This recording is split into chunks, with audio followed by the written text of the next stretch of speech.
Al salir a tirar la basura, vi a mi suegra rociar casi medio bote de un líquido blanquecino en la rejilla de ventilación del climatizador de mi coche. No armé un escándalo, simplemente mentí diciendo que el coche estaba en el taller para una revisión y dejé que mi marido lo condujera para ir a recoger a su jefe. Era una mañana de fin de semana. El sol se colaba por las rendijas de las persianas, dibujando largas vetas doradas en el suelo de madera. Me desperté muy temprano, yaciendo de lado para observar a mi marido. Javier todavía dormía, respirando a un ritmo constante. Su rostro en ese momento era tan apacible que si alguien me hubiera dicho que en solo un instante esa serenidad se convertiría en un cuchillo helado, me habría reído y dicho que era imposible. Llevábamos 5 años casados y todos me decían que tenía mucha suerte. Un marido educado, de voz suave, elegante fuera de casa, y que al llegar sabía abrazar a su esposa, preguntarle si estaba cansada, y prometerle que él se encargaría de todo.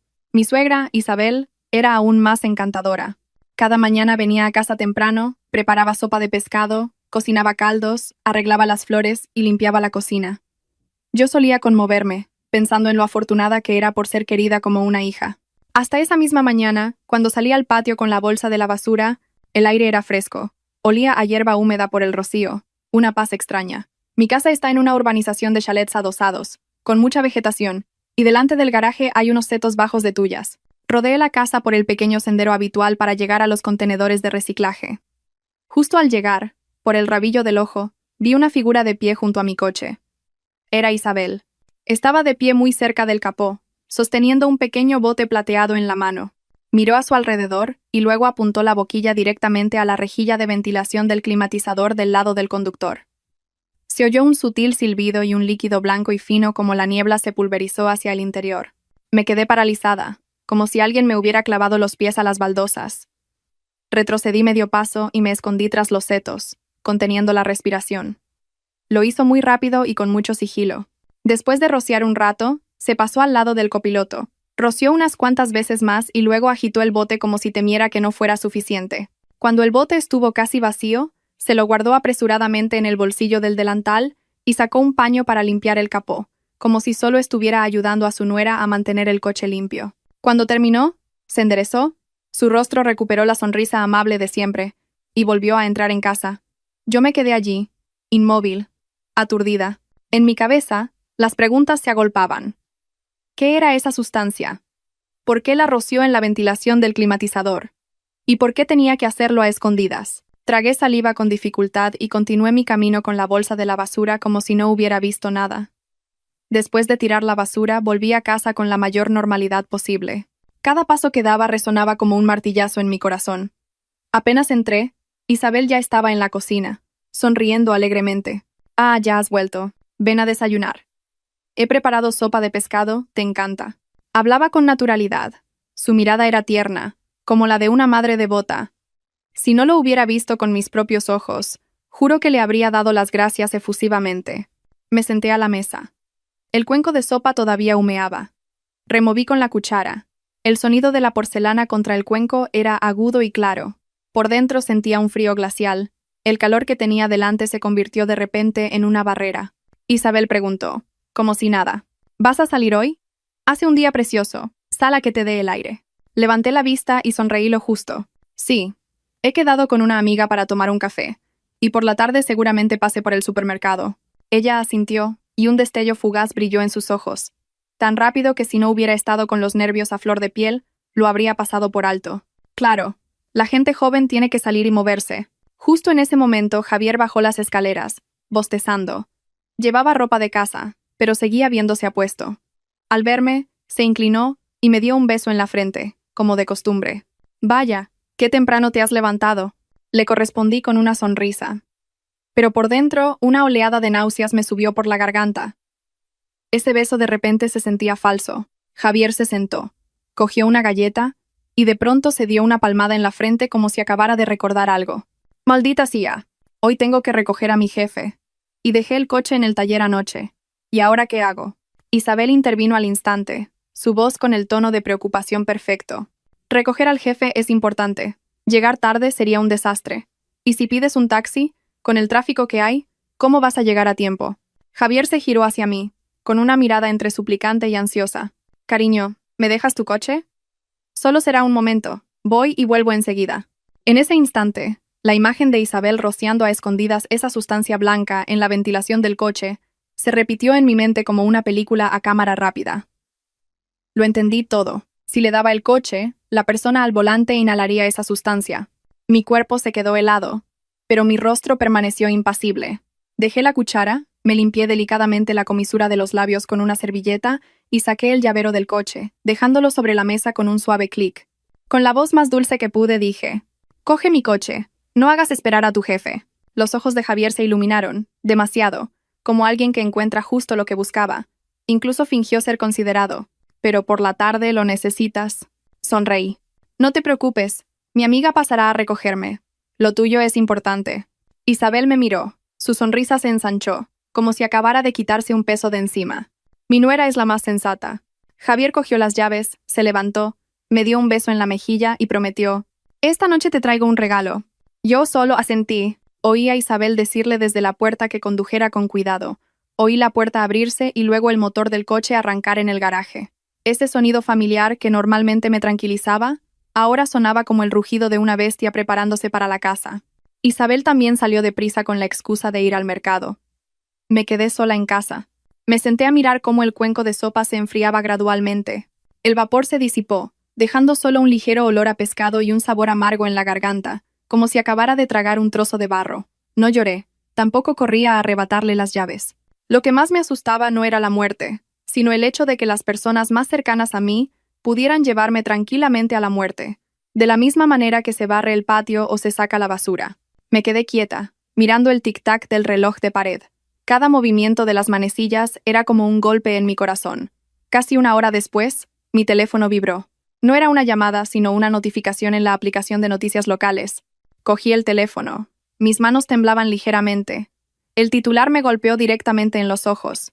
Grave accidente en el puente principal. Un deportivo blanco se precipita al río. En el interior, un hombre y una mujer fueron rescatados en estado de pánico. Hice clic en la foto del lugar del accidente. Era mi coche blanco, la parte delantera destrozada, medio cuerpo sumergido en el agua, rodeado de cuerdas de rescate. Sentí la sangre rugir en mis oídos. Debajo, una pequeña línea hizo que todo se volviera negro. Testigos afirman que los dos ocupantes del vehículo llevaban la ropa en desorden. Justo en ese momento, un número desconocido me llamó. Antes de que pudiera contestar, entró otra llamada. Era Javier. Respiré hondo, recordándome a mí misma que debía mantener la calma, y contesté. La voz de Javier sonó ronca y tensa, como si estuviera asustado, furioso y fuera de control. «Elena, ¿qué le pasa a tu coche?» De repente, en el puente, he perdido el control. Los frenos no respondían. El volante se ha puesto rígido. Casi nos matamos. Cambié mi tono al instante, mostrándome asustada y temblorosa, interpretando el papel de una esposa que no sabe nada. «Cielo santo, ¿estás bien? ¿Dónde estás? ¿Y tu jefe? ¿Dónde está tu jefe?» Él guardó silencio un momento, y luego bajó la voz, como si quisiera evitar el tema. «Sofía está más grave, está en urgencias». Un grito agudo resonó a mi espalda. Me di la vuelta. Isabel había vuelto sin que me diera cuenta. Estaba de pie en la puerta, inmóvil. La bolsa de la compra cayó al suelo con un golpe sordo. Su rostro estaba pálido como la cera, sus ojos abiertos de par en par como si alguien la hubiera abofeteado. Supe que había oído el nombre de Sofía y había leído lo de la ropa en desorden en la noticia que yo tenía abierta. La miré a ella, luego a la pantalla del teléfono, y en ese instante comprendí que la trampa que habían tendido para mí se había vuelto contra ellos. Pero en ese mismo momento entendí algo aún más aterrador. Si se habían atrevido a llegar tan lejos, no se detendrían tan fácilmente. Apreté el teléfono, mi voz se quebró como si estuviera a punto de llorar. «Javier, explícame por qué ibas con Sofía en mi coche y por qué mamá me está mirando de esa manera». Isabel temblaba de pies a cabeza. Al otro lado de la línea, Javier se quedó en silencio. Un silencio que se alargó como una soga. Sostenía el teléfono con la mano helada, como si acabara de tocar un trozo de metal dejado a la intemperie. Al otro lado de la línea, Javier seguía en silencio. No era el silencio de una mala conexión, sino el de alguien que busca una salida, asustado y calculador a la vez, queriendo negar pero sabiendo que era inútil. A mi espalda, Isabel permanecía como una estatua, con los ojos desorbitados, los labios moviéndose sin emitir sonido. La bolsa de la compra se había caído, y unos tomates rodaron por el suelo, golpeando la pata de la mesa con un sonido seco que para mí fue como un martillazo. Tragué saliva, esforzándome por mantener la voz de una esposa angustiada que todavía confía en su marido. Habla, te estoy escuchando. Pronuncié cada palabra suavemente, pero por dentro cada una de ellas ardía. Javier respiró hondo y luego dijo bruscamente: Elena, no es lo que piensas. En ese momento, solo me venía de camino llevar a Sofía. Ella vive cerca. Me eché a reír, pero mi risa sonó seca como madera podrida. ¿De camino? Dijiste que ibas a recoger a tu jefe. Si te venía de camino, ¿por qué no me lo dijiste esta mañana? ¿Por qué cuando te pregunté por tu jefe dudaste? Respiré hondo, forzando un poco la voz, lo suficiente para sonar como una esposa dolida, no como una que lo sabe todo. Y explícame por qué el periódico dice que llevabais la ropa en desorden. Al otro lado, fue como si alguien estuviera estrangulando a Javier. Después de un largo rato, dijo con voz alterada: ¿Estás en casa? No. No hagas caso a esa prensa sensacionalista, dicen tonterías. Miré de reojo a Isabel. Seguía allí, con los ojos fijos en mí. Me di cuenta de algo. No temía por mi dolor, temía ser descubierta. Que su plan saliera a la luz, que su hijo quedara en evidencia. Temía por su sustento, su reputación, su dinero. Lo temía todo, excepto a su nuera.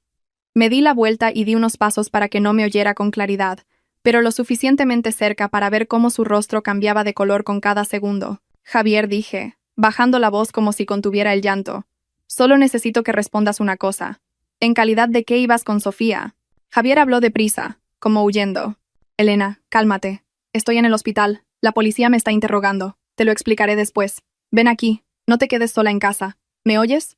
Al oír eso, un escalofrío me recorrió la espalda. No era porque se preocupara por mí, sino porque quería sacarme de casa, llevarme a un lugar donde él e Isabel pudieran controlar mis palabras. El hospital, la policía, la multitud, una palabra desafortunada, una frase que no siguiera su guión, y todo saldría a la luz. Entendí que su ven aquí no era una esposa, estoy asustado, sino un ven aquí para que te dirija. Forcé una voz quebrada, el tono perfecto de una esposa dócil. Iré, pero antes dime la verdad, ¿le pasaba algo al coche? Yo siempre lo he conducido sin problemas. Javier volvió a guardar silencio. Oí a lo lejos la sirena de una ambulancia, el murmullo de la gente y la voz de alguien que preguntaba: ¿Qué relación tienen ustedes? ¿Tienen la documentación? Javier pareció sobresaltarse, y su voz se volvió irritable de repente. Elena, deja de preguntar. Simplemente ven. Ya hablaremos cuando llegues. Colgué. Me quedé quieta. Hay momentos en los que sabes que si dices una palabra más, caerás en su juego. Me di la vuelta. Isabel se había acercado unos pasos. Sus manos temblorosas parecían querer arrebatarme el teléfono. ¿Qué? ¿Qué le has dicho? Preguntó. Su voz ya no era dulce, sino un siseo seco y áspero. ¿Qué le has dicho a Javier? La miré, conteniendo la rabia. Si estallaba ahora, sabría que la había visto. Tenía que ser suave como el algodón por fuera, pero dura como la roca por dentro. Respiré hondo, fingiendo sollozar. Javier dice que el coche perdió el control, que iba con una chica llamada Sofía que está grave. No. No entiendo qué está pasando, mamá. Isabel palideció aún más. ¿Sofía? ¿Qué Sofía? Preguntó, presionando. Luego, como si recordara que se estaba delatando, forzó una sonrisa torcida. Ah, seguro que es una compañera de trabajo. A veces los hombres, por cortesía, llevan a alguien. La miré directamente a los ojos. ¿De verdad cree que eso tiene sentido, mamá?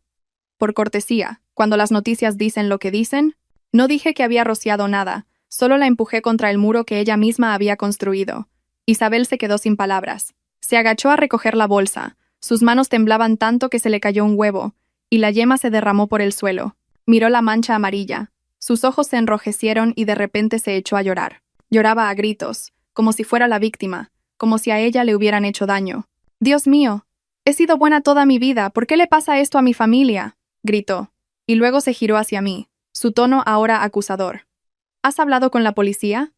No vayas a decir tonterías. Eres su mujer, tienes que protegerlo. Una mujer de la casa debe saber guardar silencio, proteger la fortuna de la familia». La frase guardar silencio, proteger la fortuna me cayó como una bofetada.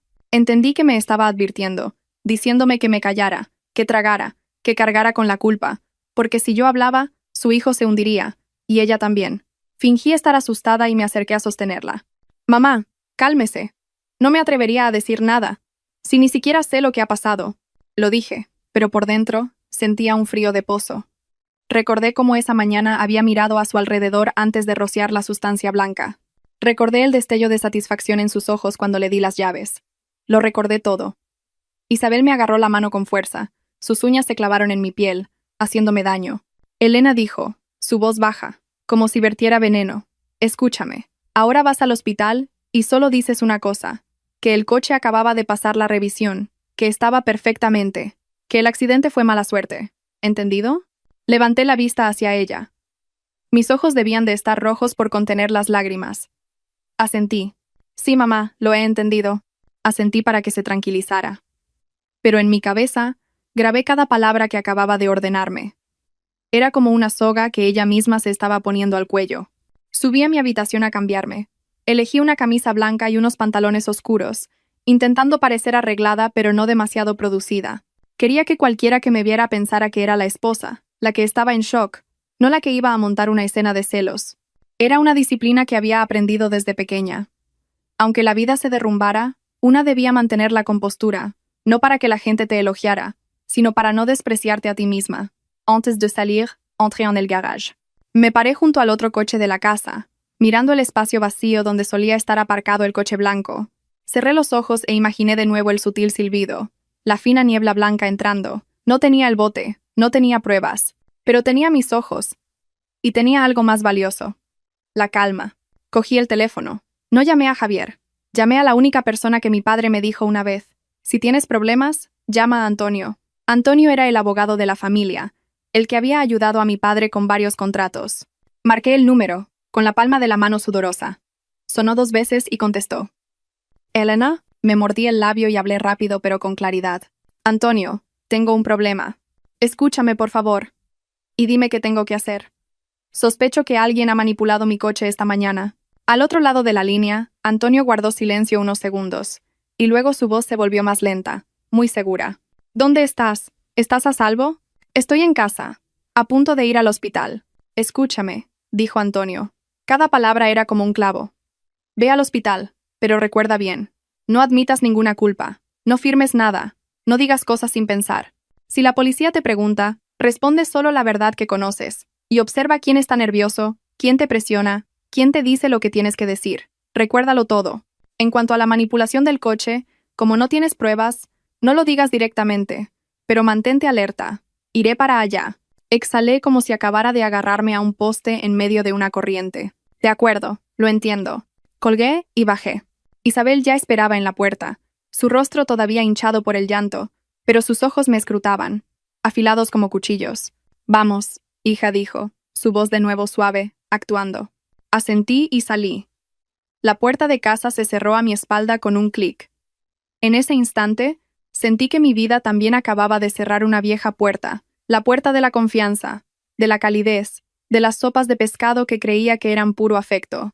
Y frente a mí se abría un largo y oscuro pasillo por el que tendría que caminar con mis propios pies. De camino al hospital, no miré mucho por la ventanilla, solo observaba la pantalla del teléfono, donde las noticias se extendían rápidamente. La marca del coche, el color, el puente, el tramo del río, todo era correcto. La gente decía de todo, pero ya no me importaba el qué dirán.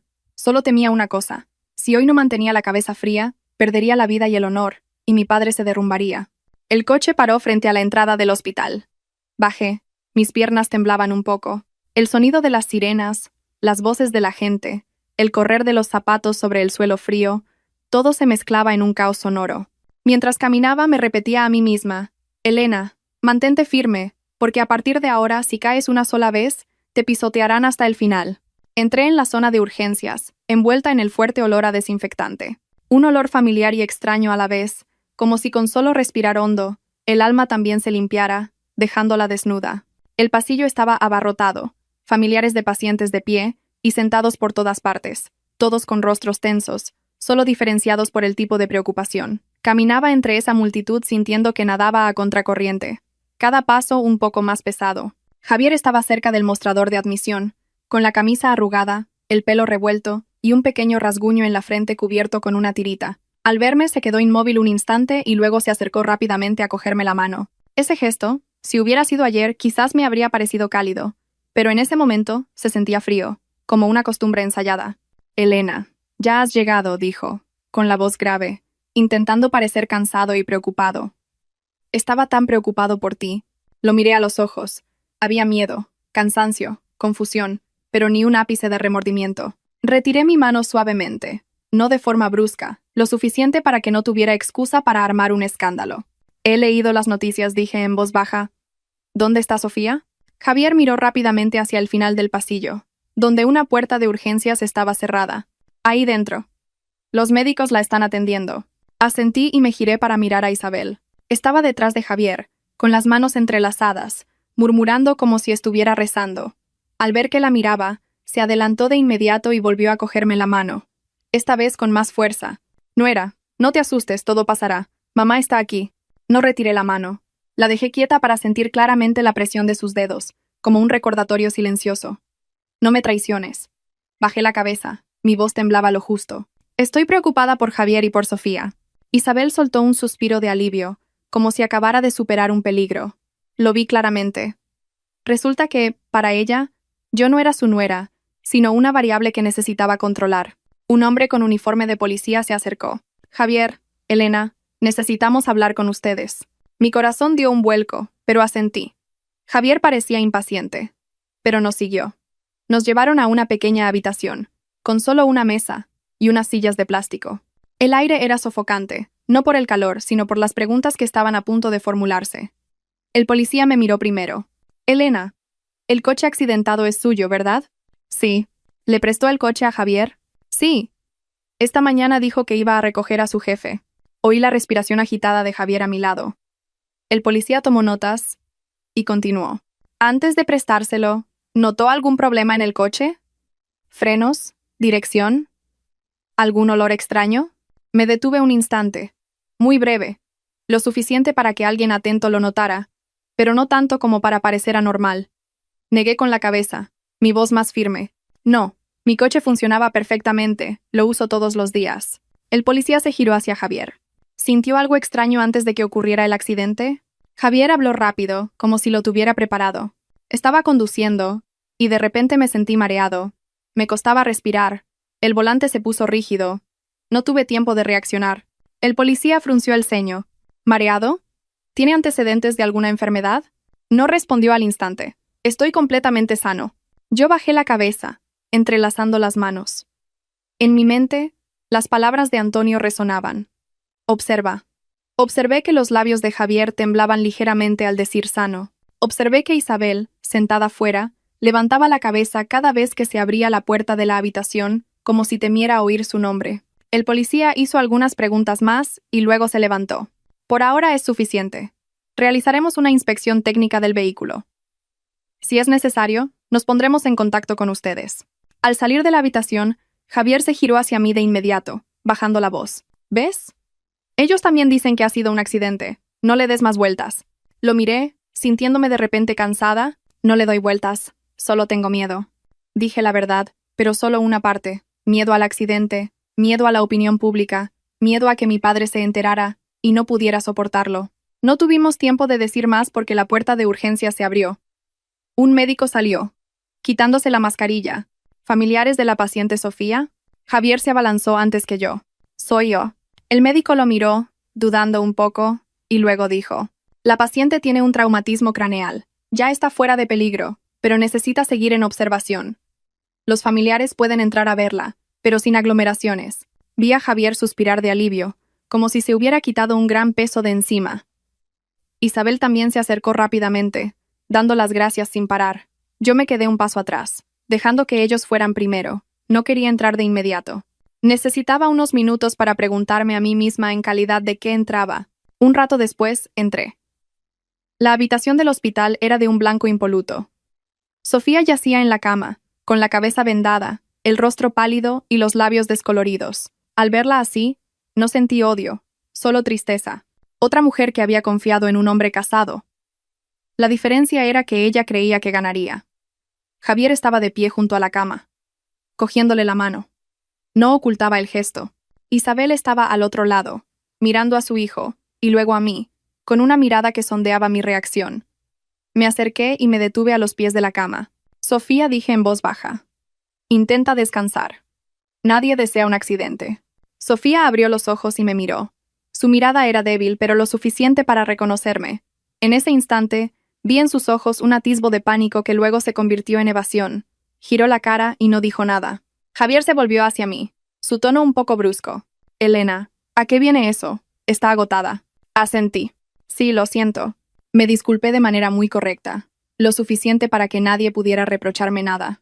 Pero por dentro, algo empezaba a tomar forma. Si Sofía era solo una colega a la que le venía de camino, ¿por qué Javier estaba aquí como si fuera su familiar? ¿Por qué Isabel no se oponía en absoluto?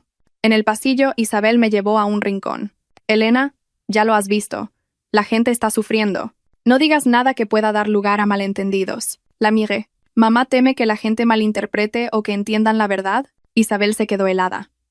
Solo fue un segundo, pero suficiente para saber que había tocado un punto sensible. Se puso seria. ¿Qué quieres decir? He criado a Javier toda mi vida, no le he enseñado a hacer cosas malas. Eres su esposa. Tienes que confiar en tu marido. Sonreí con tristeza. Estoy intentando confiar. Pero mamá, hay cosas que, aunque quiera creerlas, no se quedan quietas. Isabel iba a decir algo más, pero Antonio apareció al final del pasillo. Lo reconocí de inmediato. Aunque habían pasado muchos años, me miró y asintió levemente. Mi corazón se sintió de repente más seguro. Elena dijo con su voz grave: «Ven aquí. Necesito hablar contigo». Javier miró a Antonio con recelo. «¿Ustedes?» «Soy un conocido de la familia de Elena», respondió Antonio. «Ni frío ni caliente. Hay algunos asuntos legales que necesito comentarle». Isabel se interpuso. «Los asuntos de nuestra familia no necesitan que se meta gente de fuera». Antonio la miró directamente. Su voz seguía tranquila. «Un accidente que involucra vidas humanas ya no es un asunto privado». Seguía Antonio a un lugar más apartado. Me dijo en voz baja: «Elena, he pedido que retengan el coche, lo van a inspeccionar a fondo. A partir de ahora, cada palabra que digas es importante. No te dejes llevar por los sentimentalismos y te pongas en una situación difícil». Asentí con un nudo en la garganta. «De acuerdo». Al volver vi a Javier diciéndole algo a Isabel, con el rostro tenso. Me miró de reojo y luego se dio la vuelta. De repente comprendí.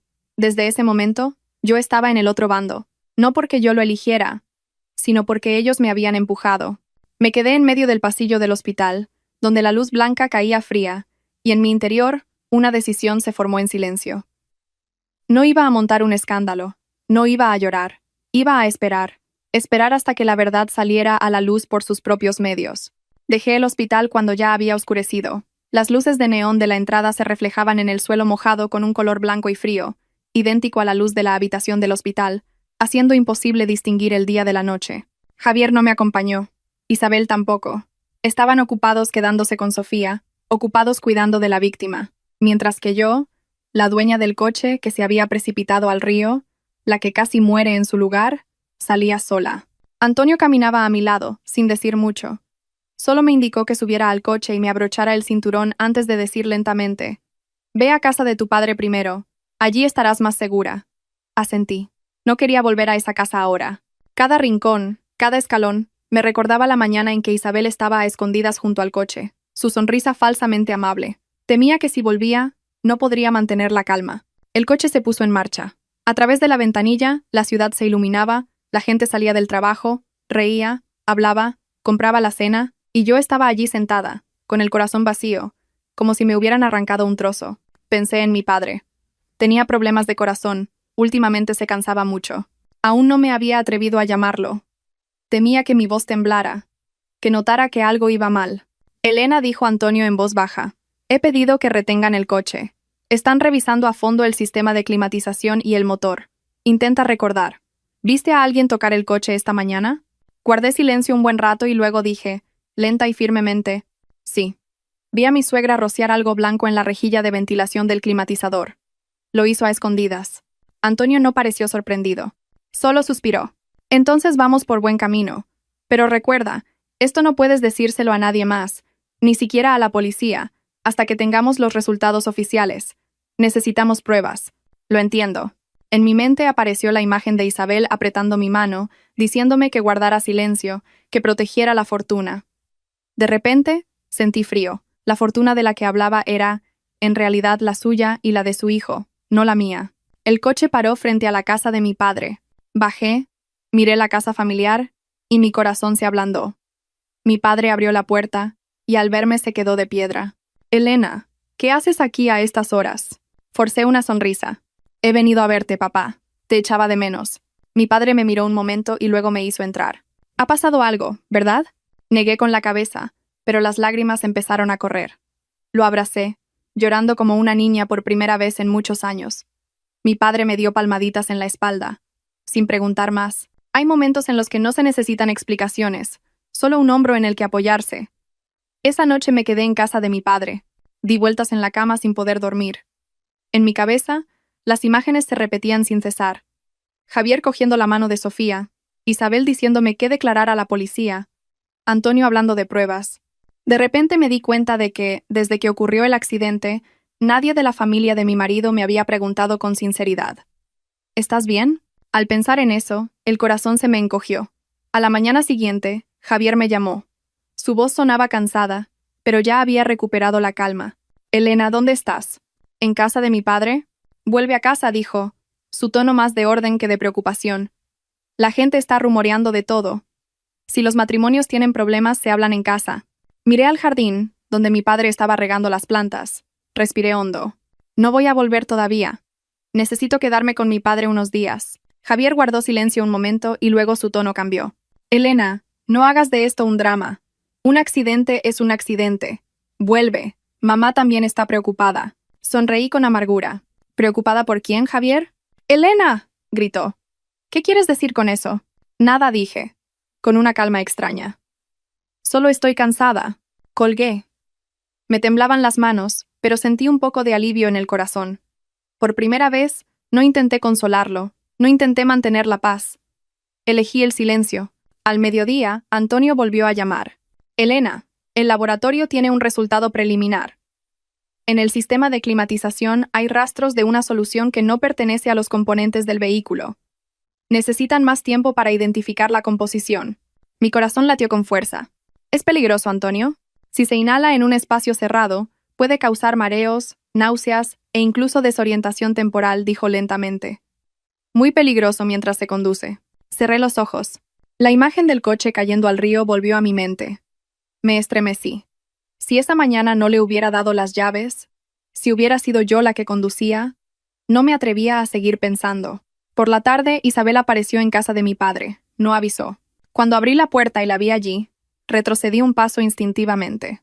Llevaba ropa oscura. Su rostro estaba más demacrado que el día anterior, pero su mirada seguía siendo afilada. Elena dijo, su voz entre suave y dura. Vuelve a casa conmigo. Los asuntos de la familia no deben ventilarse fuera. Mi padre se puso a mi espalda. Señora, dijo lentamente, la niña está cansada. Déjela descansar unos días. Isabel sonrió, pero la sonrisa no le llegó a los ojos. No se preocupe, cuñado. Solo he venido a llevarme a mi nuera. Una pequeña discusión de pareja. Nada más. La miré. Mamá, si tiene algo que decir, puede decirlo aquí. Isabel se quedó de piedra. No esperaba que me atreviera a hablar así delante de mi padre. Bajó la voz. Elena, no seas terca. Todo lo que hago es por tu bien, por el bien de esta familia. La miré directamente. ¿Por mi bien roció esa cosa en mi coche? El aire pareció congelarse. Mi padre me miró sobresaltado. Isabel palideció, pero recuperó la compostura rápidamente, alzando la voz. ¿Qué dices? ¿Me estás calumniando? No respondí. Solo la miré. A veces, una mirada es más afilada que las palabras. Isabel retrocedió medio paso y se giró hacia mi padre. Cuñado, ya ve, la niña está en shock y dice tonterías. Me voy. Se fue muy deprisa. Me quedé allí, con el corazón latiendo a 1000 por hora. Mi padre me cogió la mano. Elena, cuéntamelo todo. Le conté desde la mañana en que fui a tirar la basura hasta el bote pulverizador y el accidente. Se lo conté todo. Mi padre escuchaba. Su rostro palidecía. Sus manos temblaban. Dios mío, si esto es verdad. Papá, le cogí la mano. No quiero que te preocupes, pero ya no puedo quedarme callada. Mi padre asintió. Su voz se volvió grave. Has hecho bien. En esta casa no vamos a dejar que nos hagan lo que quieran. Esa noche, Javier volvió a llamar. Esta vez su voz era fría. Elena, mamá dice que has sido una impertinente. Sonreí con tristeza. Solo he dicho la verdad.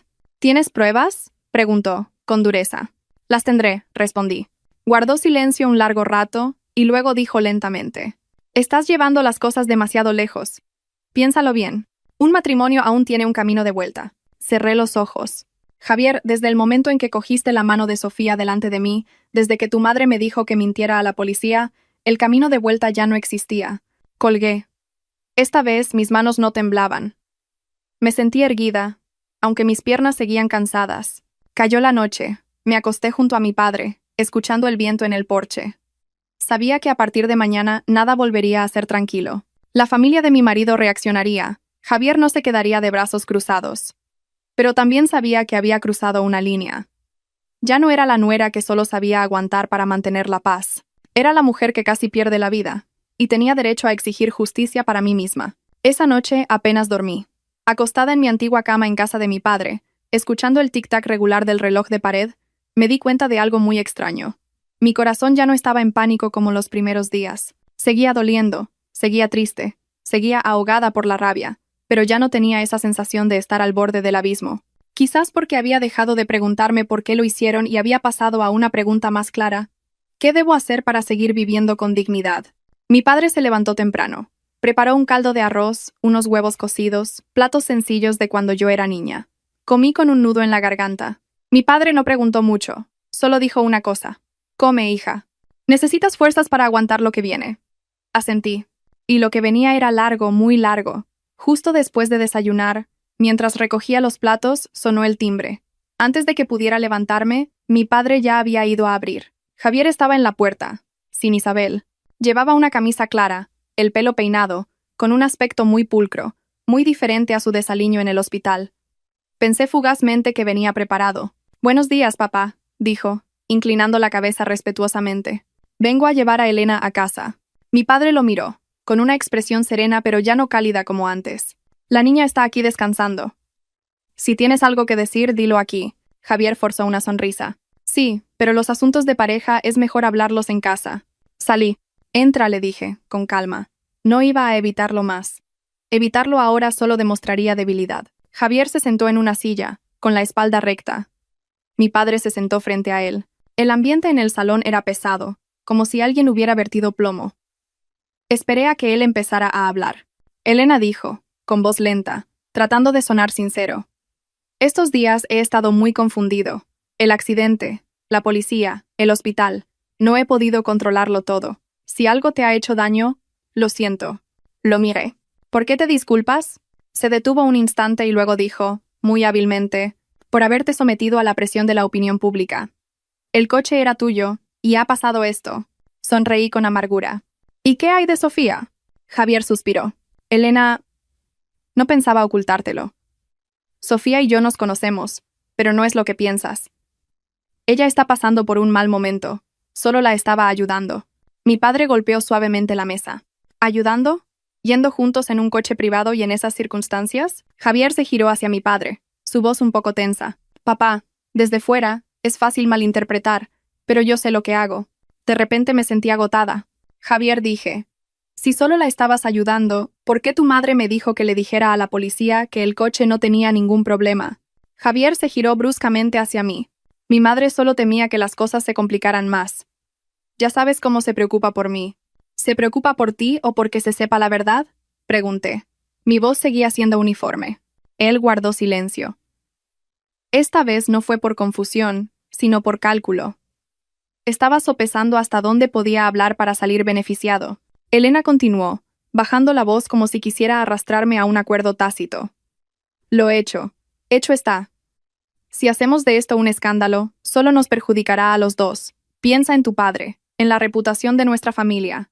Te prometo que después de esto, cortaré la relación con Sofía. Empezaremos de nuevo. Lo miré y vi claramente que cada palabra que decía estaba calculada en una balanza de pérdidas y ganancias. Ninguna de ellas era por mí.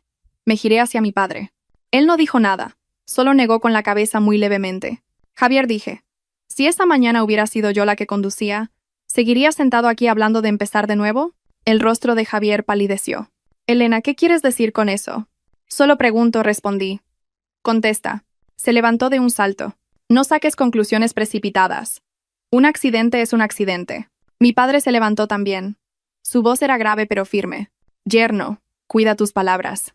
La niña no ha preguntado nada fuera de lugar. Javier apretó los puños y luego los soltó. Se giró hacia mí. Su mirada empezaba a mostrar una clara irritación. Elena, No esperaba que sospecharas de mí hasta este punto. Sonreí con tristeza. Yo tampoco esperaba que la primera persona que me pidiera que me callara fuera mi propio marido. Nadie dijo nada más. Javier me miró, miró a mi padre, y luego se agachó a coger las llaves del coche que estaban sobre la mesa. Si Elena no quiere volver, no la forzaré. Pero piénsalo bien. Este es el camino que eliges, no te arrepientas después. Se fue. La puerta se cerró, no con fuerza, pero sí con una determinación definitiva. Me senté en el sofá, soltando un largo suspiro. Mi padre me puso la mano en el hombro. No te has equivocado. Asentí, pero las lágrimas cayeron de todos modos. No porque me arrepintiera, sino porque me dolía. Me dolía por un matrimonio que se había podrido hasta el punto de tener que recurrir a las amenazas para mantenerlo. Al mediodía llegó Antonio. Traía una delgada carpeta. Se sentó, miró a mi padre y luego a mí. El informe pericial preliminar ya está listo. Mi corazón se aceleró. ¿Y bien, Antonio? La solución encontrada en el sistema de climatización es una sustancia química que provoca mareos al ser inhalada en un espacio cerrado, dijo lentamente. No es un producto doméstico común, no puede haber aparecido ahí por sí solo. Mi padre apretó los puños. ¿Puede ser mortal? En dosis altas, es muy peligroso, respondió Antonio. En este caso, era suficiente para causar desorientación al volante. Cerré los ojos. Por un instante muy breve, sentí un escalofrío en la espalda. Ya no era una sospecha, era la verdad. ¿Cuál es el siguiente paso?, pregunté. Antonio me miró fijamente. Elena, te lo pregunto en serio, ¿hasta dónde quieres llegar? ¿Quieres protegerte o quieres destaparlo todo? Guardé silencio. Pensé en mi padre, en la opinión pública, en los días venideros llenos de tormentas.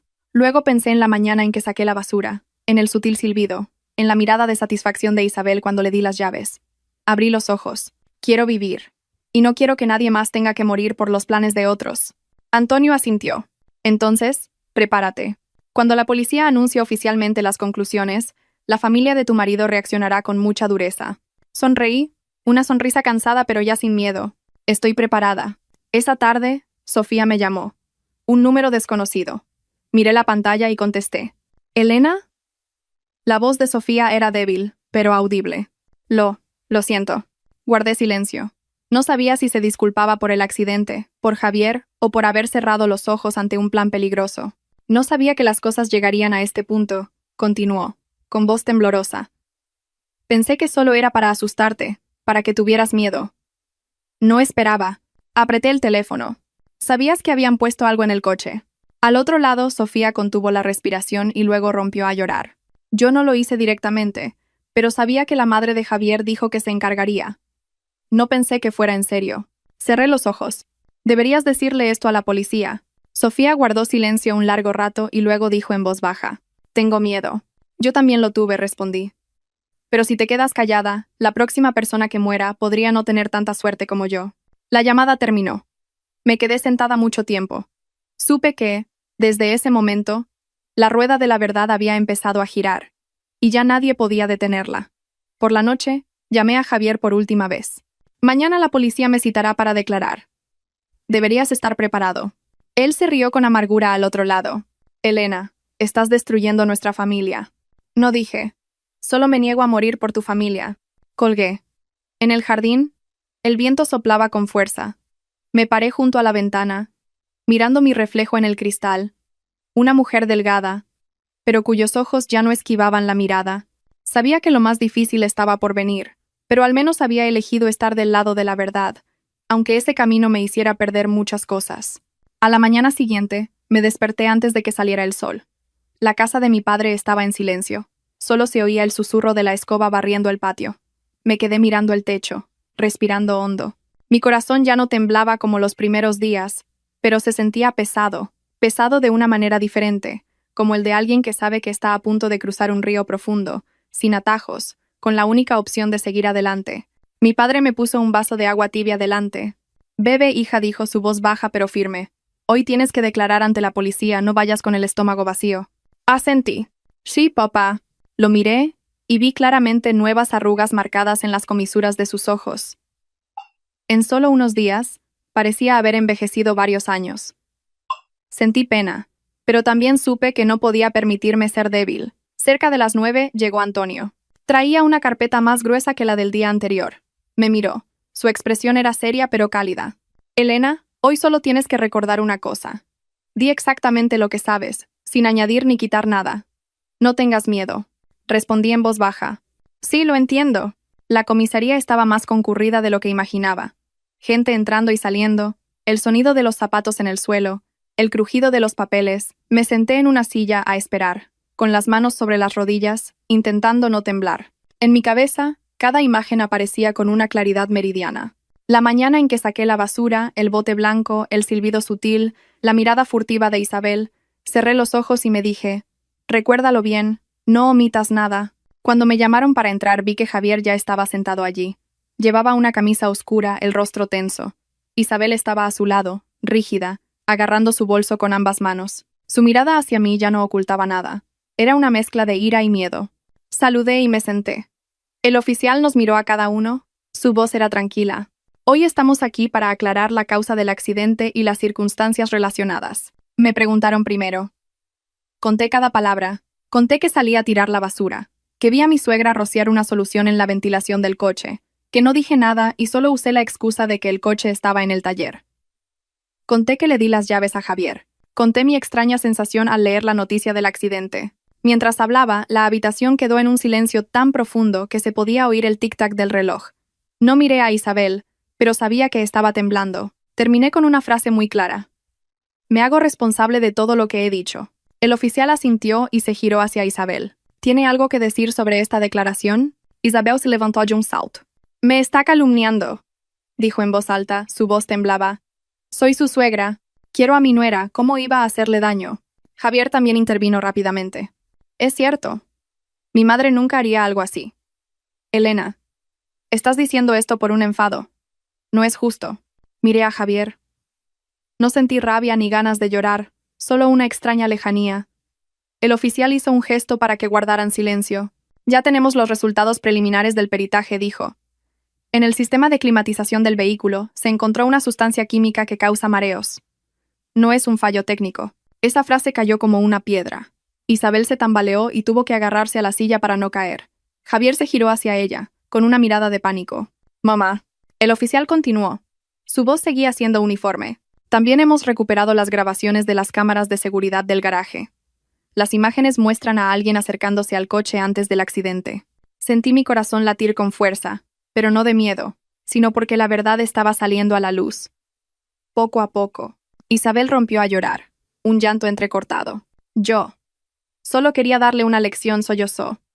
Es muy terca, no me hace caso. No pensé que... ¿Una lección de qué?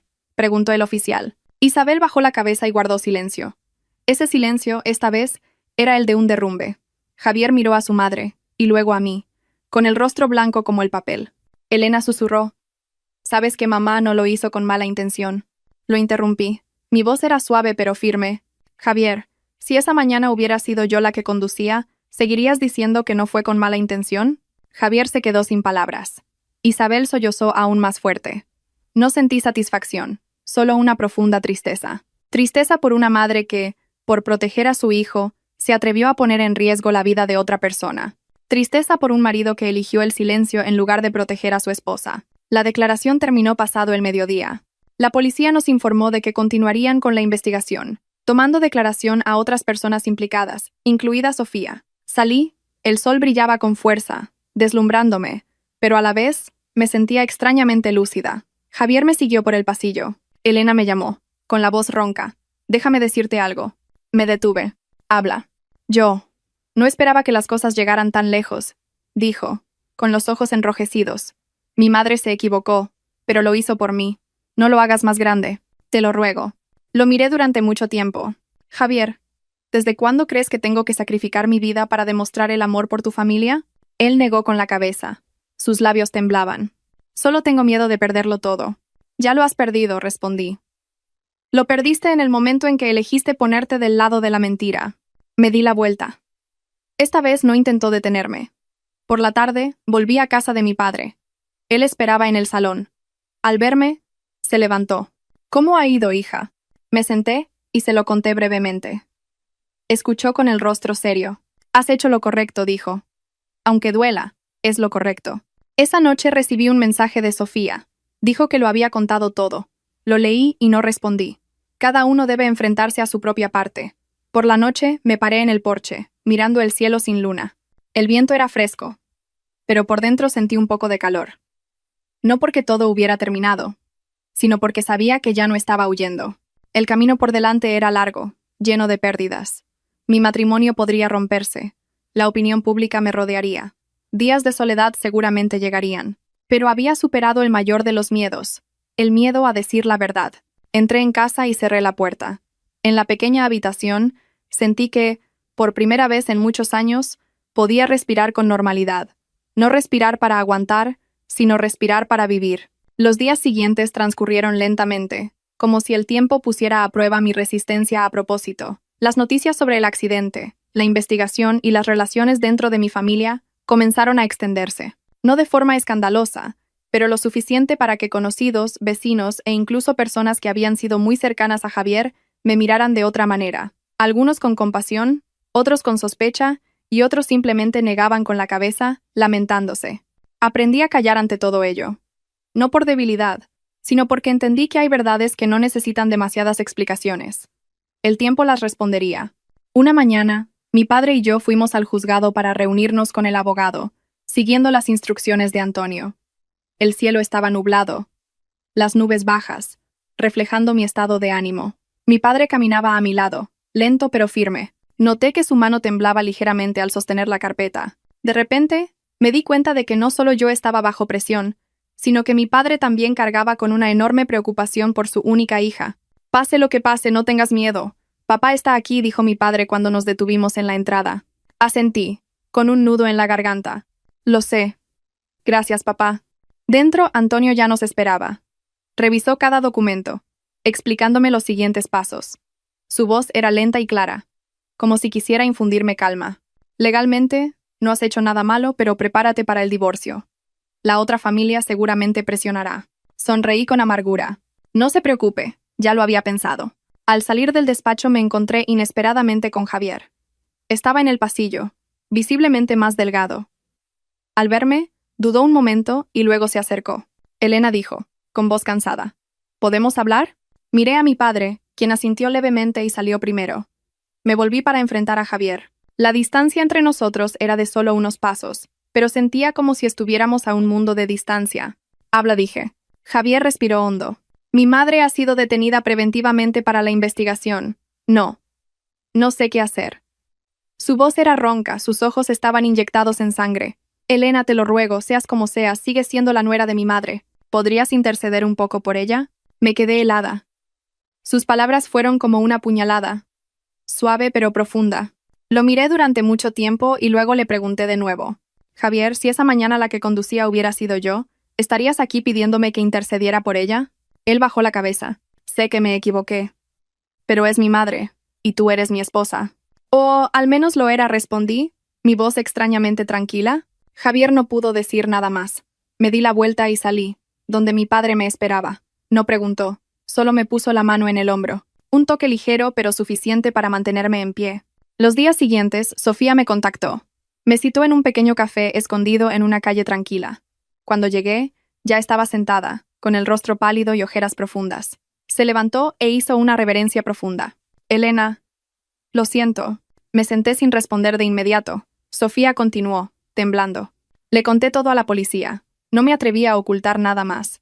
Sé que no merezco tu perdón». La miré, una extraña sensación me invadió. No era ira ni compasión, sino cansancio. «Sofía», dije lentamente, «no he venido a escuchar disculpas. Solo quiero saber si alguna vez pensaste en las consecuencias». Ella rompió a llorar. Pensé que solo era una espectadora. No imaginé que Isabel llegaría tan lejos. Suspiré. «Pero aún así, guardaste silencio». Sofía asintió. Las lágrimas caían sin cesar. «Sí, y tendré que pagar por ello». La reunión terminó en silencio. Salí del café. Caminé por la calle sintiéndome vacía por dentro. Las relaciones que una vez fueron estrechas ahora se rompían una tras otra, no de forma ruidosa, pero sí dolorosa. Al volver a casa, mi padre estaba cocinando. La pequeña cocina olía a caldo de verduras, un aroma familiar que me reconfortó. Le ayudé a poner la mesa. Comimos en silencio durante un rato, hasta que finalmente mi padre habló. «¿Te arrepientes de algo?» Pensé un momento y negué con la cabeza. «No, solo estoy triste». Mi padre dejó los cubiertos. Es normal estar triste, pero has elegido vivir correctamente. Cuando mires atrás, no te culparás a ti misma. Esa noche, me acosté sin poder dormir. Pensé en mi matrimonio, en los días que parecían pacíficos. Me di cuenta de que quizás había confundido la resignación con el amor. Solía pensar que si aguantaba todo estaría bien. Pero resultó que el silencio prolongado solo da más espacio a los malvados para prosperar. Una semana después, recibí la citación para finalizar los trámites del divorcio. Leí el papel, mis manos ya no temblaban. Todo parecía estar predestinado desde el momento en que decidí decir la verdad. Esa mañana, me puse una sencilla camisa blanca. Mi padre me llevó. Durante el camino, habló muy poco. Al llegar, vi a Javier esperando. Parecía demacrado, su mirada vacía. Realizamos los trámites rápidamente, sin intercambiar muchas palabras. Cuando terminamos de firmar, Javier me miró. Sus labios se movieron. Elena, te deseo paz. Asentí. Tú también. Al salir del juzgado, el sol de repente brilló con fuerza. La luz cálida y suave caía sobre los escalones. Me quedé allí un momento, respirando hondo, sintiendo como si acabara de cerrar un capítulo muy largo de mi vida. Por la noche, me senté sola en el porche, mirando la luz amarillenta de las farolas. Ya no era la esposa de nadie, ni la nuera de esa familia, solo era Elena, una mujer que había atravesado el miedo para conservar su propio respeto. Todavía tenía cicatrices que no habían sanado, pero sabía que estaría bien, no porque todo hubiera terminado, sino porque había aprendido a enfrentarlo. Tras firmar el divorcio, pensé que me sentiría más aliviada, pero resultó que la sensación de vacío llegó lentamente, filtrándose poco a poco, como el viento frío que se cuela por las rendijas de la puerta en mitad de la noche. Ya no tenía que pensar en cómo comportarme en casa de mi suegra, ni medir cada palabra ante ella, pero tampoco tenía un hogar al que regresar en el sentido estricto. La casa de mi padre seguía siendo cálida y acogedora, pero en mi interior había un silencio que antes no existía. Mi padre me observaba con atención. No preguntaba mucho, solo se fijaba discretamente en cada comida, en cada hora de sueño. Un día, me quedé sentada frente al plato durante mucho tiempo, con los cubiertos en la mano, incapaz de comer. Mi padre me puso la mano sobre la mía. Su voz era grave pero amable. Si no puedes comer, no te fuerces. Todo pasará. Asentí, aunque por dentro sabía que algunas cosas no pasan tan rápido como un consuelo. Unos días después, llamó Antonio. Su voz era seria pero no apremiante. Elena, la investigación ha concluido preliminarmente. Han determinado que el acto de Isabel presenta indicios de intento de causar un daño grave a otra persona. El caso pasará a la fase de acusación. Apreté el teléfono. Aunque estaba preparada, escuchar esas palabras me oprimió el pecho. Entiendo. ¿Y Javier? Antonio suspiró levemente. No participó directamente, pero hay indicios de que lo sabía y no lo impidió. Es difícil que evite la responsabilidad solidaria. Guardé silencio un momento. Antonio, ¿podrías enviarme una copia de las conclusiones? Quiero leerlas. Claro, pero recuerda, léelas para entender, no para culparte. Esa noche, me senté sola en mi habitación a leer cada línea del árido texto legal. Esas frías palabras resumían una serie de días llenos de miedo, traición y dolor. Leí despacio, muy despacio, como si al hacerlo rápido, todo se volviera demasiado real, demasiado difícil de aceptar. Había un pasaje que mencionaba la declaración de Isabel. Admitía los hechos, pero insistía en que solo quería asustarme, sin pensar que causaría consecuencias graves. Me reí, una risa muy suave. Me pregunté si esa mañana, si hubiera sido yo la que conducía, ella seguiría diciendo esas palabras. Esa noche tuve una pesadilla. Soñé que conducía por una carretera familiar. El sol brillaba, la ventanilla estaba abierta, y el viento soplaba suavemente. De repente, la cabeza me daba vueltas. Mis extremidades se volvían pesadas, y el volante se me escapaba de las manos. Intenté gritar, pero no me salía la voz. Cuando me desperté sobresaltada, tenía la espalda empapada de sudor. Me senté, respirando con dificultad. El corazón me latía con fuerza. Afuera, el ladrido lejano de un perro, tan cotidiano, fue suficiente para devolverme a la realidad. Fui al salón y vi a mi padre todavía despierto, leyendo el periódico. Levantó la vista, sorprendido. ¿Por qué no duermes? Tuve una pesadilla, dije con sinceridad. Soñé con el accidente. Mi padre dejó el periódico y me hizo sentarme a su lado. Las pesadillas son así. Pero ya te has despertado. La realidad es que estás viva, y yo estoy aquí. Apoyé la cabeza en su hombro. Las lágrimas cayeron en silencio. Fue la primera vez, después de todo, que me permití llorar de verdad, Sin contenerme, sin guardar las apariencias, mi padre no dijo nada más.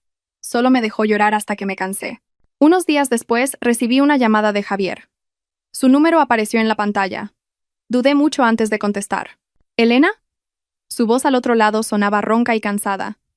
Siento molestarte, solo quería preguntar si tus padres están bien. Su pregunta me dejó perpleja. Mi padre está bien, respondí escuetamente. ¿Necesitas algo? Guardó silencio unos segundos. Mi madre está destrozada. Llora mucho apenas come. Sé que es egoísta pedirte esto, pero me gustaría que, si pudieras, fueras a verla una vez. Apreté el teléfono. En mi cabeza surgieron muchas imágenes, muchas emociones contradictorias. Javier, dije lentamente. No odio a tu madre hasta el punto de desearle mal, pero tampoco puedo enfrentarla como si no hubiera pasado nada. Necesito protegerme a mí misma. Él suspiró. Lo entiendo.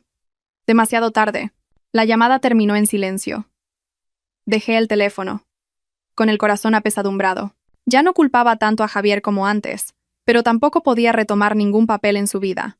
Hay límites que, una vez cruzados, no permiten volver al punto de partida. Por la tarde, fui al cementerio a visitar a mi madre.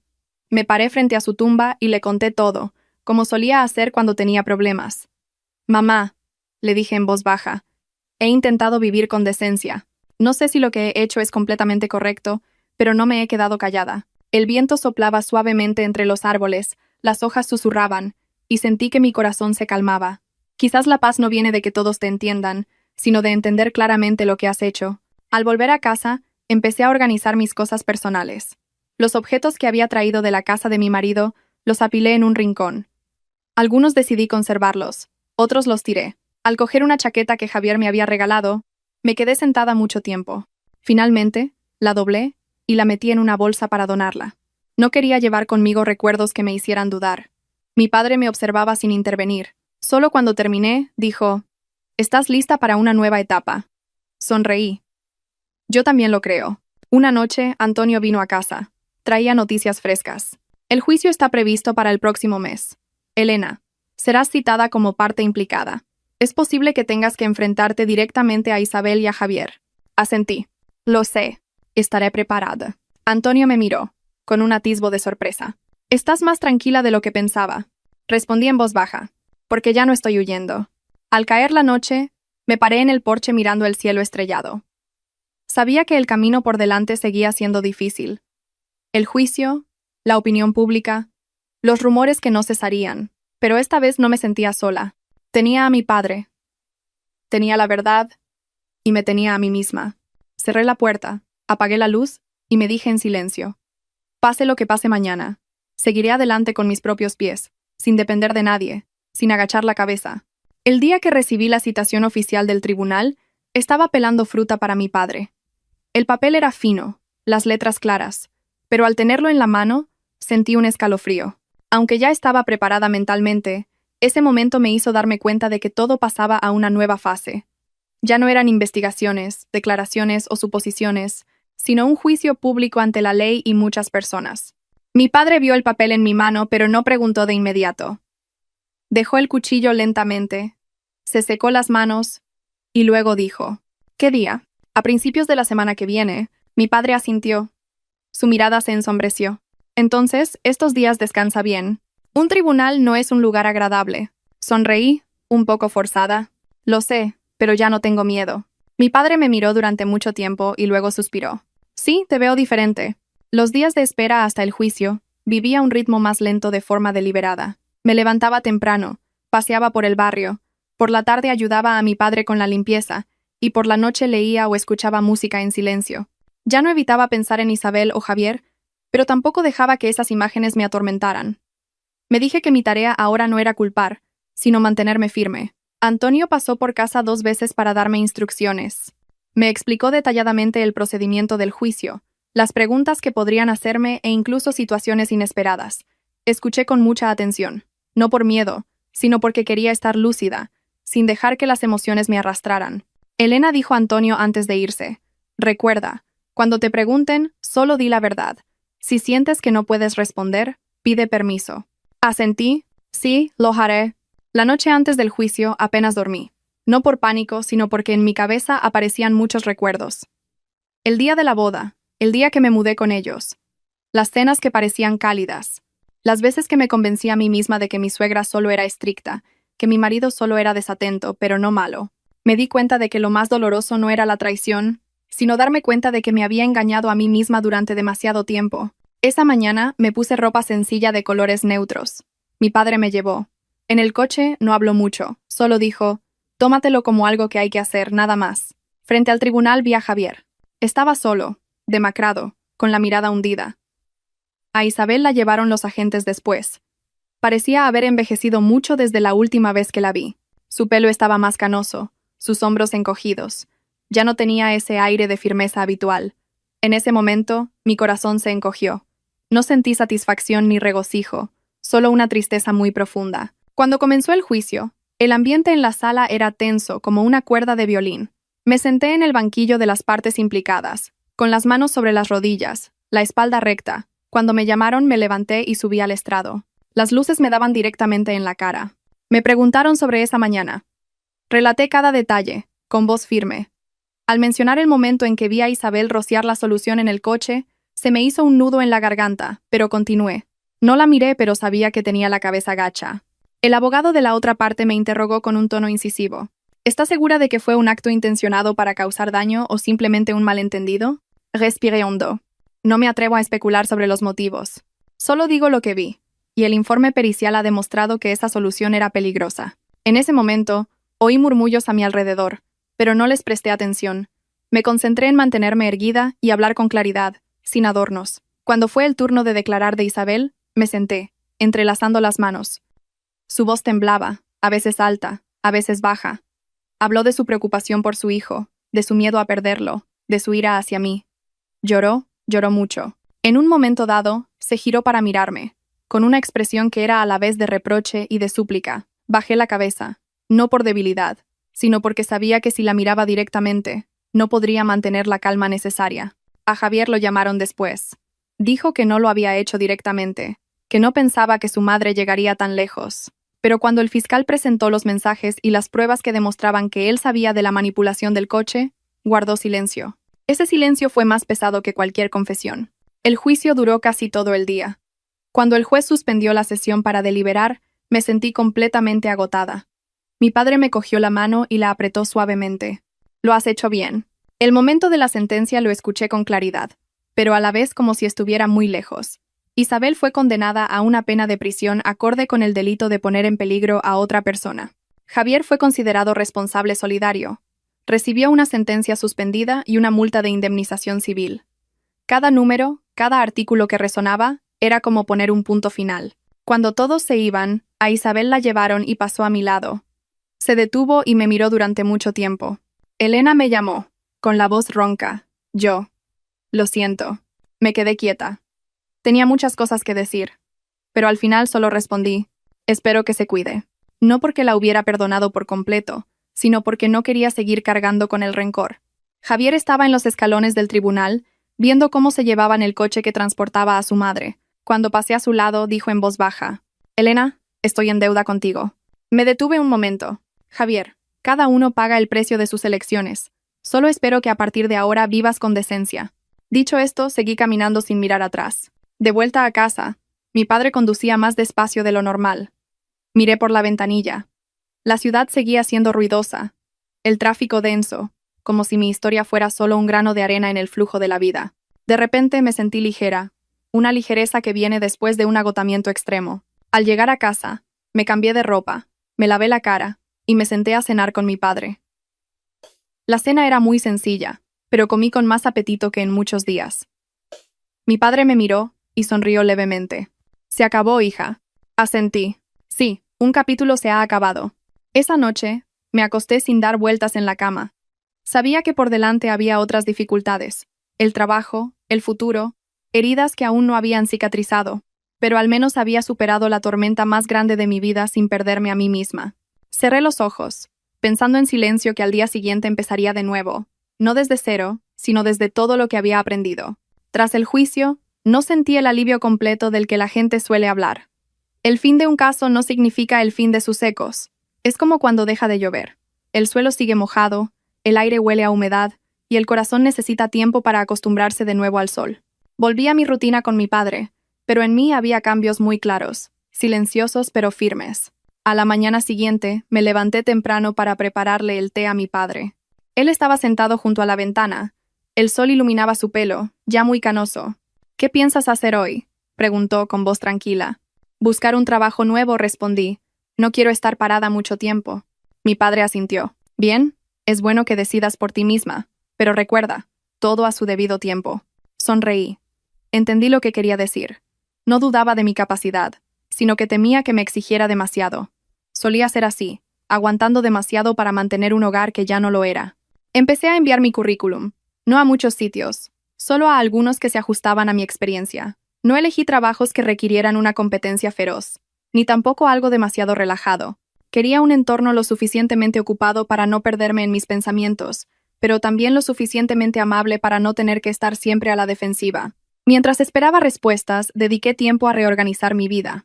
Limpié mi habitación, me deshice de cosas innecesarias y guardé algunos objetos ligados a buenos recuerdos. Me di cuenta de que el pasado no necesita ser borrado, solo colocado en su lugar. Una tarde, Sofía vino a casa inesperadamente.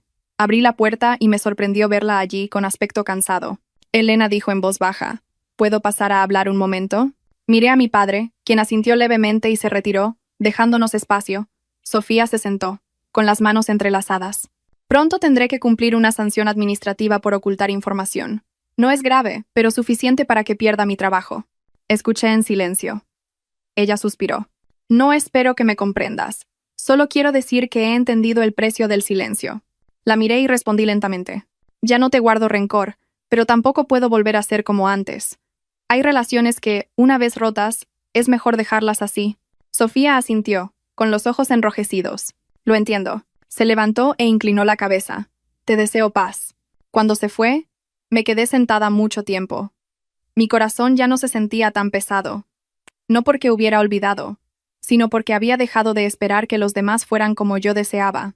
Una semana después, recibí una llamada de una pequeña empresa.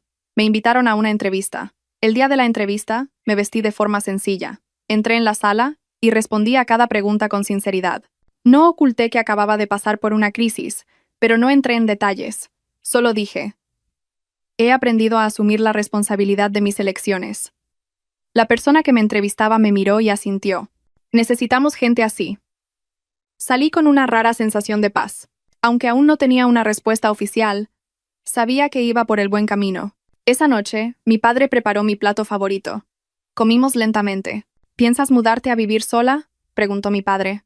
Pensé un momento. Todavía no, papá. Quiero quedarme contigo un tiempo más. Mi padre sonrió. Claro, esta casa siempre será tuya. Unos días después recibí un mensaje de Javier. Una sola línea. Me mudo a otro sitio. Espero que te vaya bien. Miré la pantalla y apagué el teléfono. No respondí. No por odio, sino porque sabía que hay conversaciones que ya no necesitan tener lugar. Una tarde de lluvia, fui a visitar a mi madre. Me paré frente a su tumba y le conté sobre el juicio, el nuevo trabajo, sobre mi padre. Mamá, no te preocupes, le dije en voz baja. Ya no tengo miedo. La lluvia caía suavemente. La tierra olía a humedad. Sentí mi corazón calmarse. Comprendí que la fortaleza no es no sentir dolor, sino atreverse a seguir adelante a pesar del dolor. A finales de mes empecé a trabajar. El primer día me levanté temprano y me preparé con esmero. Mi padre me acompañó a la puerta y me dijo, si algo no va bien, vuelve y dímelo. Sonreí. Sí, papá. El nuevo trabajo no era perfecto, pero me hacía sentir útil. Mis compañeros eran amables. Mi jefe no era estricto. Me concentré en mi trabajo, evitando hablar del pasado. A veces, durante la pausa para comer, me sentaba sola a mirar por la ventana, recordando el tiempo que había pasado.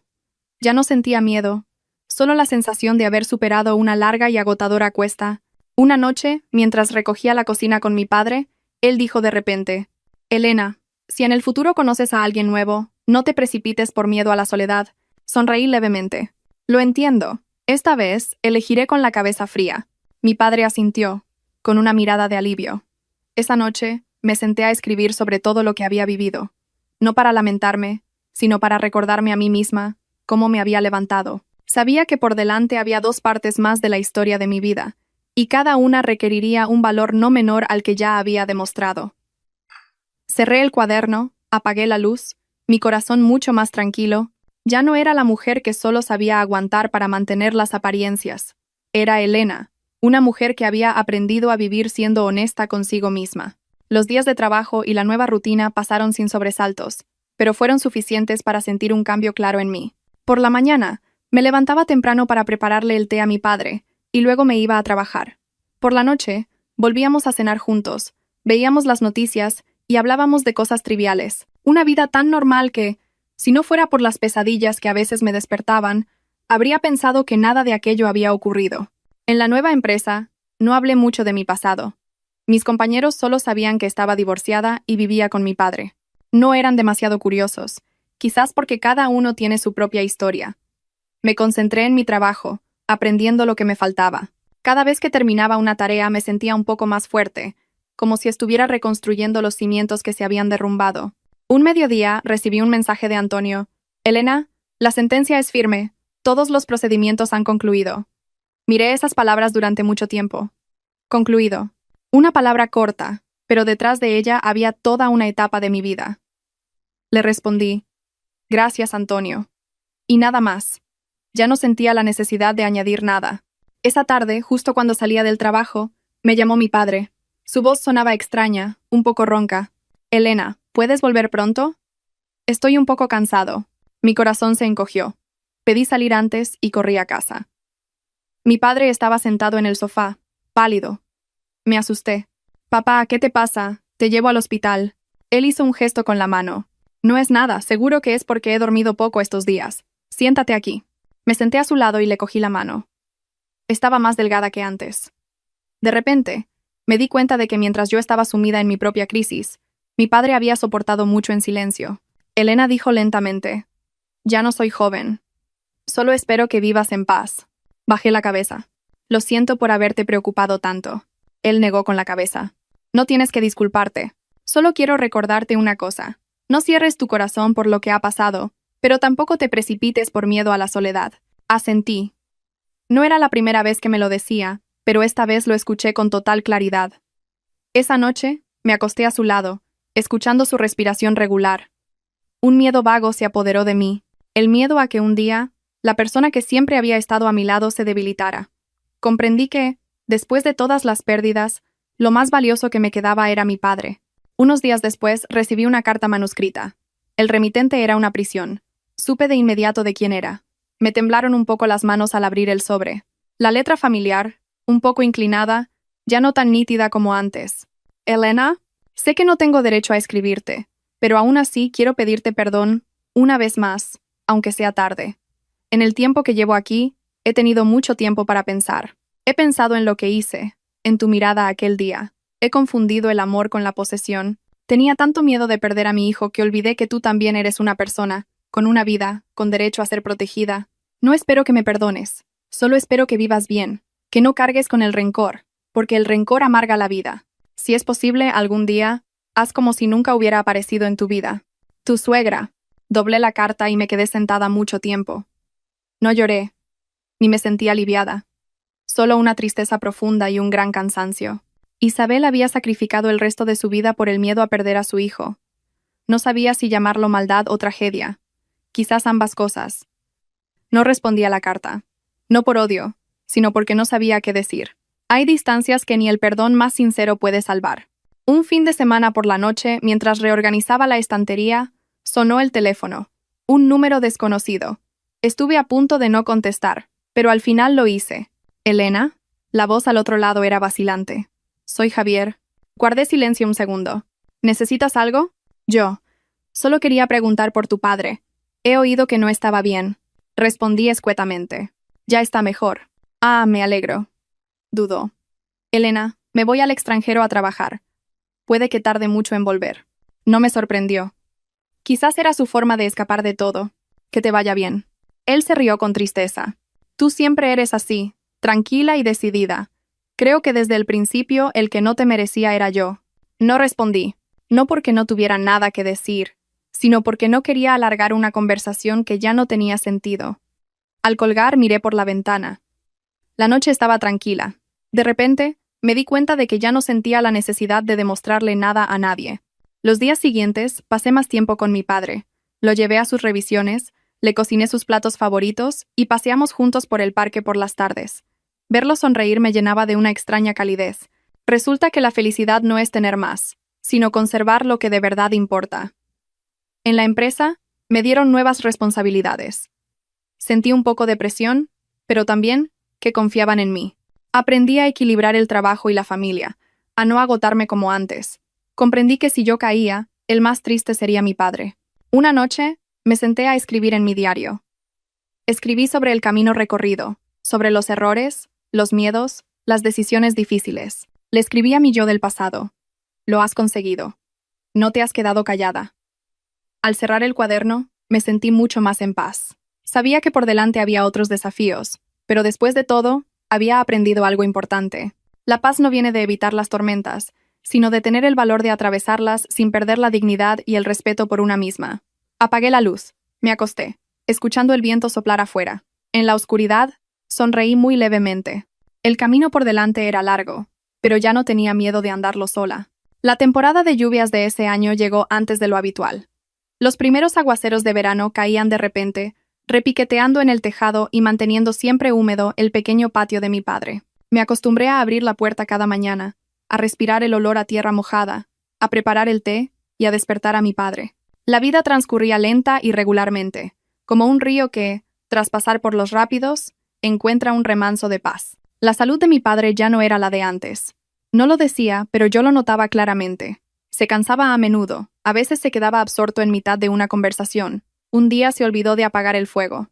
Por suerte lo vi a tiempo. No lo culpé, simplemente presté más atención. Lo llevé a todas sus revisiones y me dije que tenía que ser aún más fuerte.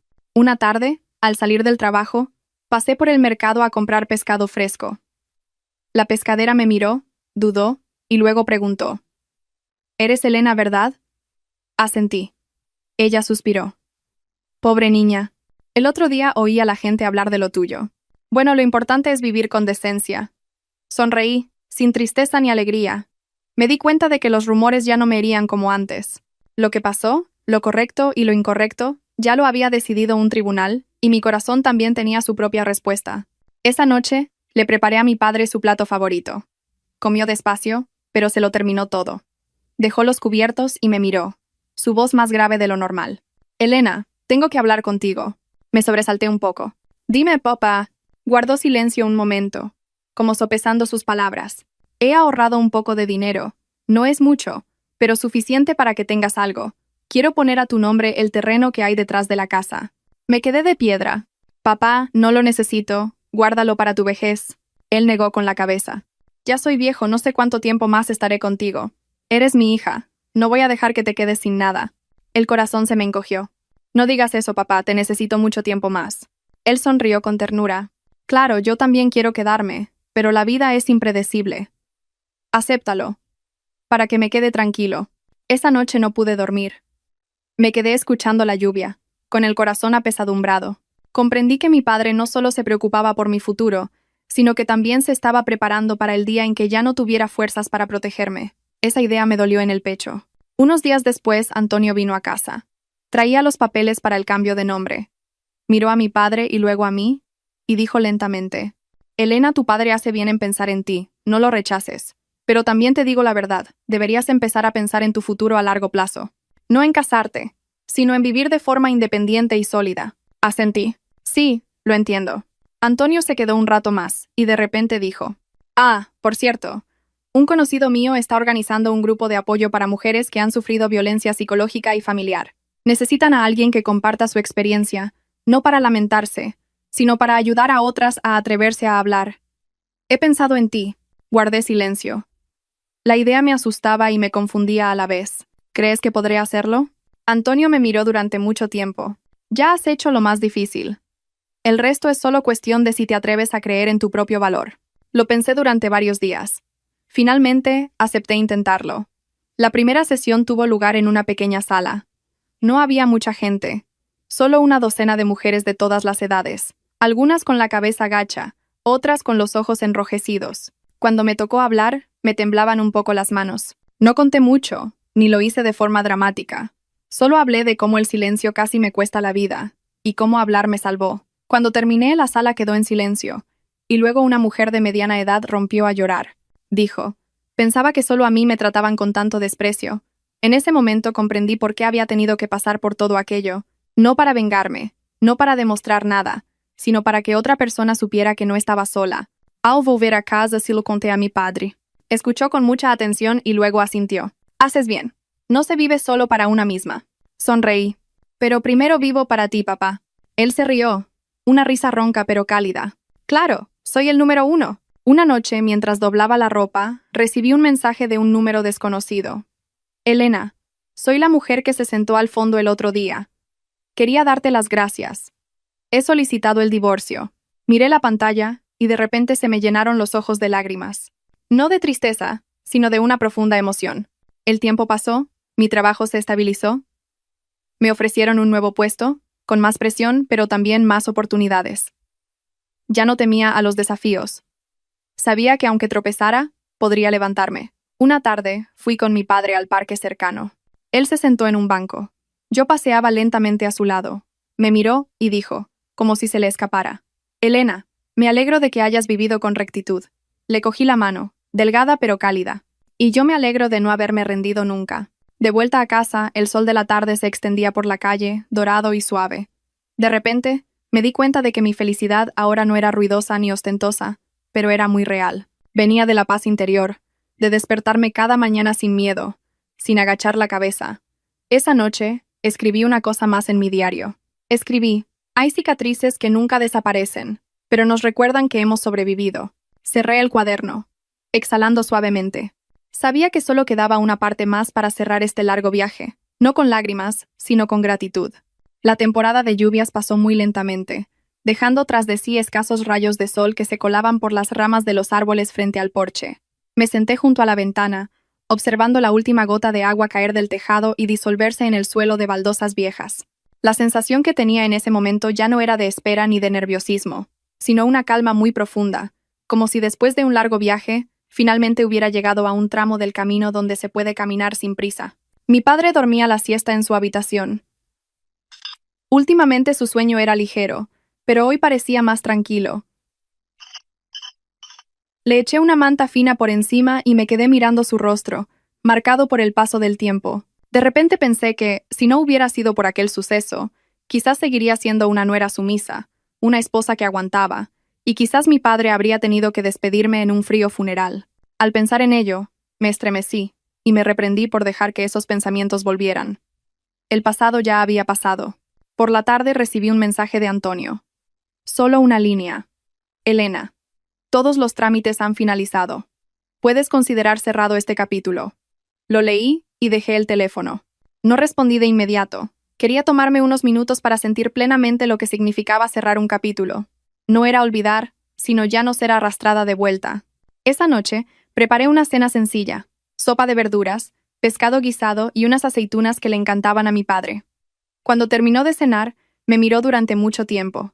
Elena dijo, su voz lenta y uniforme: «Te veo muy diferente últimamente». «¿Diferente cómo, papá?», pregunté. Medio en broma, medio en serio. «Ya no agachas la cabeza», respondió. «Tus ojos brillan más». Sonreí. «Solo he aprendido a mirar de frente». Mi padre asintió. «Con eso es suficiente». Después de cenar, le preparé un té. Nos sentamos en el porche, con una suave brisa. El sonido lejano de la televisión de un vecino era muy cotidiano. Mi padre me contó historias de su juventud, de los tiempos difíciles con mi madre, de las veces que casi se rinde pero siguió adelante por la familia. Al escucharlo, de repente me di cuenta de que había seguido el mismo camino que mis padres. Un camino difícil pero recto. Antes de irme a dormir, abrí de nuevo el diario que me había acompañado durante todo este tiempo. Las primeras páginas estaban escritas con letra temblorosa, llenas de confusión y miedo. Las páginas siguientes eran más firmes, la letra más regular, las frases más tranquilas. Escribí una última página, muy lentamente. Hoy ya no soy la nuera de nadie, ni la esposa de nadie. Solo soy Elena, una mujer que ha cruzado la línea entre la vida y la muerte, que ha superado la traición para conservar las dos cosas más importantes, la vida y el respeto por mí misma. Cuando terminé, cerré el cuaderno. Afuera, el cielo se había despejado por completo. Ya no llovía. Los días siguientes, mi vida transcurrió con total normalidad. Fui a trabajar, Participé regularmente en las sesiones de apoyo con el grupo de mujeres. Algunas, después de escucharme, tuvieron el valor de marcharse. Otras simplemente lloraron en silencio y se fueron. Pero yo sabía que en ellas había germinado una semilla. No me consideraba la salvadora de nadie. Solo era alguien que una vez guardó silencio, y por lo tanto, entendía el enorme precio de ese silencio. Una tarde, de vuelta a casa, pasé por el puente donde el coche se había precipitado al río. Detuve el coche un buen rato. El agua abajo fluía tranquila y constante, como si nunca se hubiera tragado una tragedia. Me quedé allí, sin temblar, sin evitar la mirada. Incliné la cabeza levemente, como un saludo al pasado, y luego me di la vuelta. Sabía que no necesitaría volver a ese lugar nunca más. Al llegar a casa, mi padre estaba regando las plantas. Al verme, sonrió. ¿Ya has vuelto, hija? Sí, mañana quiero ir al pueblo a visitar la tumba de mamá, dijo con voz lenta. Hace mucho que no vamos. Asentí de inmediato. Voy contigo. El viaje al pueblo fue tranquilo. Me paré frente a la tumba de mi madre y le conté todo lo que había pasado, como tantas otras veces. Pero esta vez no lloré. Solo dije, mamá, estoy bien. Al decir eso, sentí un gran alivio. De vuelta, mi padre se durmió en el coche. Conduje despacio, viendo cómo el familiar camino del pueblo se alejaba por el retrovisor. De repente, comprendí que la vida de cada persona tiene giros muy bruscos. Algunos los superan, otros no. La diferencia no está en la suerte, sino en si nos atrevemos a levantarnos cuando nos damos cuenta de que nos están empujando al borde del abismo. Esa noche, cuando me preparaba para dormir, el teléfono vibró. Un mensaje de un número no guardado. El contenido era escueto. Elena, he conseguido salir adelante. Gracias. Lo leí, sonreí y apagué el teléfono. No necesitaba saber quién era, solo saber que mi historia no había terminado en vano. Me acosté, escuchando la respiración regular de mi padre en la habitación de al lado. En la oscuridad, ya no sentía miedo, ni preocupación por el mañana. Sabía que no era más rica que nadie, ni feliz de la manera que la gente suele mostrar, pero tenía algo que una vez estuve a punto de perder: el derecho a vivir segura y con dignidad. Si alguien me preguntara qué he aprendido de todo esto, probablemente solo diría una cosa muy simple. No te quedes en silencio cuando tu vida y tu dignidad están en juego, porque el silencio no es resignación.